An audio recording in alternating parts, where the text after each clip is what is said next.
Hello everyone, I am Renu Gupta. Today in this video, I will explain class 10 chapter 5 arithmetic progression. So let's get started. इस video में मैं आपको exercise 5.1 का question number 4 का 7 part cover करवाऊंगी and इसके rest of the part की video की link मैंने डिस्क्रिप्शन बॉक्स में दे दी है, आप वहां जाके देख सकते हैं. सो आप लोगों का क्वेश्चन है which of the followings are AP, इनमें से कौन सी एपी है. If they form an AP, अगर वो एपी फॉर्म कर रहे हैं, then find the common difference D. तो आप लोगों को कॉमन डिफरेंस डी फाइंड करना है एंड राइट 3 मोर टर्म्स, और आगे के 3 टर्म्स निकालने हैं. सो आप लोगों को क्वेश्चन दे रखा है 0, -4, -8, -12 so on. First of all I will tell you about the common difference. आप लोगों को सबसे पहले मैं कॉमन डिफरेंस बताऊंगी कि कॉमन डिफरेंस होता क्या है. कॉमन डिफरेंस को डी से डिनोट करते हैं एंड आप लोगों का कॉमन डिफरेंस का फॉर्मूला होता है second term minus first term, या फिर third term minus second term, या fourth term minus third term. मैं आप लोगों को एग्जाम्पल लेके बताती हूँ. आपको कॉमन डिफरेंस निकालना है तो आपने अगर यहाँ पर 18 टर्म लिया और राइट, तो आपको यहाँ पर हो जाएगा 17 टर्म. या फिर आप लोगों ने अगर यहाँ पर 100 टर्म लिया तो आप लोगों को 100 टर्म में से 99 टर्म माइनस होगा. ठीक है, ऐसे ही आप लोग ने अगर यहाँ 10 टर्म लिया तो यहाँ कौन सा माइनस होगा, 9. तो आप लोग देख सकते हैं कॉमन डिफरेंस निकालने के लिए आप लोगों को पीछे वाले टर्म में से आगे वाला टर्म माइनस करना होता है.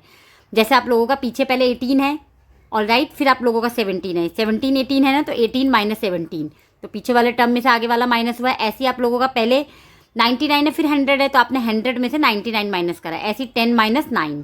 ठीक, आई होप आप लोगों को कॉमन डिफरेंस निकालना आ गया होगा. सो अब हम लोग क्वेश्चन देखते हैं. आप लोगों का ये 0 जो है ये फर्स्ट टर्म है. Then second term, first term को आप लोग ए से डिनोट करते हैं. सेकंड टर्म आप लोगों का A2 हो गया जो कि आप लोगों को -4 दे रखा है. थर्ड टर्म आप लोगों का -8 हो गया जो कि आप लोग A3 से डिनोट करते हैं. फोर्थ टर्म आप लोगों का 12 हो गया जो कि आप लोगों ने A4 से डिनोट कर दिया. तो कॉमन डिफरेंस निकाला आप लोगों ने. Second term minus first term, second term आपका क्या है -4, सो आप लोगों ने -4 लिया. देन आप लोगों ने क्वेश्चन का माइनस लगाया. उसके बाद आपने फर्स्ट टर्म लिया. फर्स्ट टर्म को आप लोगों ने ए से डिनोट करें या A1 लिखे एज योर विश. तो आप लोगों ने यहाँ पर 0 ले लिया फर्स्ट टर्म. -4 प्लस -0 है, सॉरी -4 -0 आप लोगों का -4 ही आ जाएगा. और राइट, फिर आप लोगों ने दोबारा से कॉमन डिफरेंस निकाला. कॉमन डिफरेंस निकालने का फिर से फॉर्मूला लगाया, third term minus second term. अब आप लोगों का थर्ड टर्म आप देखिए इसमें क्या दे रखा है. थर्ड टर्म आप लोगों का -8 है तो आपने -8 लिया. देन क्वेश्चन का माइनस हो गया आप लोगों का. उसके बाद आप लोगों का फॉर्मूले का भी माइनस हो गया. -4 एंड माइनस फॉर्मूले का जो है आप लोगों का ये प्लस बन गया. मैंने डायरेक्ट लिखा है, आप ऐसे लिख सकते थे. देखिए -8 -4 ये आपका फॉर्मूले का है. देन -4 ये आपका नंबर का है -4, तो आपका ये देखिए डायरेक्ट आ गया -+4 आ गया. और राइट, तो ये मैंने डायरेक्ट ऐसे ही लिखा हुआ है. तो आप लोगों का हो गया -4 और माइनस फॉर्मूले का प्लस हो गया. तो आप लोगों का माइनस प्लस क्या होता है, माइनस हो गया. तो आपका 8 में से 4 गया तो आपका क्या बचा, -4 बच गया. ऐसे ही आप लोगों ने fourth term minus third term निकाला. फोर्थ टर्म आप लोगों का 12 है, आपने -12 है तो आपने -12 लिया. देन माइनस, फिर थर्ड टर्म आप लोगों का -8 है, आपने -8 लिया. इसमें माइनस माइनस आपका प्लस बन गया. देन माइनस प्लस माइनस होता है, 12 में से 8 गया तो -4. सो आप लोग देख सकते हैं आपका कॉमन डिफरेंस जो है सेम आ रहा है. Common difference is same every time, क्योंकि जब आप लोगों ने second term minus first term करा तब भी आपका -4 आ गया. ऐसे आपने third term minus second term करा तब भी आपका -4 आ गया. Fourth term minus third term करा तब भी आपका -4 आ गया. Because common difference D is same every time, so the given number form an AP with common difference D equals to -4. All right, क्योंकि इसमें कॉमन डिफरेंस आपका सेम आ रहा है इसलिए जो आपको नंबर गिवन है ये AP फॉर्म कर रहे हैं. और कॉमन डिफरेंस क्या आ रहा है उसका, -4. तो AP प्रूफ हो गई, ये AP है. तो आपको आगे के 3 टर्म निकालने हैं.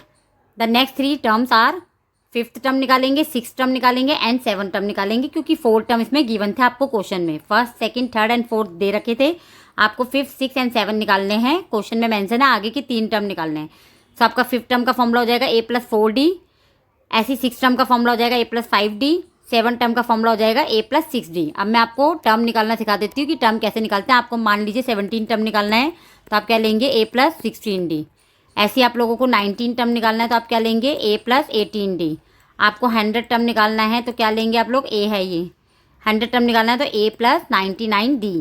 आप देख सकते हैं डी में मैंने हमेशा एक टर्म माइनस करा है बिकॉज इसका जनरल टर्म का फॉर्मूला होता है A+n-1D. जो भी आप लोगों को नंबर ऑफ टर्म निकालना है उसमें से एक माइनस करना है. A+n-1D है ये. n आप लोगों का मान लीजिए 99 है तो 99 - 1 98D आ जाएगा.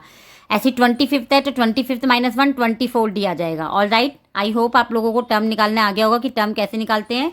तो इसमें भी आप लोगों ने ऐसे ही करा है, 5th टर्म निकालना है, a+4d, a की वैल्यू सब्सटीट्यूट करी 0, देन +4 लिया आप लोगों ने, d की वैल्यू सब्सटीट्यूट करी -4।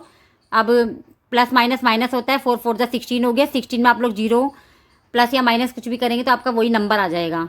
ठीक है, तो आप लोगों का -16 आ गया। ऐसे ही आप लोगों ने 6th टर्म निकाला, a+5d, a की वैल्यू सब्सटीट्यूट करी 0, देन +5 लिया, d की वैल्यू सब्सटीट्यूट करी -4। इसमें भी वही करा, प्लस माइनस माइनस होता है, 5 4 जा 20 हो गया। ऑल राइट, 7th टर्म निकाला आप लोगों ने ऐसे ही, a+6d करके a की वैल्यू सब्सटीट्यूट करी 0, देन +6, d की वैल्यू सब्सटीट्यूट करी -4, तो प्लस माइनस माइनस होता है, तो आप लोगों का क्या आ गया, 24 आ गया माइनस का। Hence the next 3 terms are -16, -20 and -24। I hope आप लोगों को ये क्वेश्चन समझ में आ गया होगा। Now last but not the least, if you understood my way of teaching then please like share and subscribe to my channel. Thank you for watching my video. Once again thank you.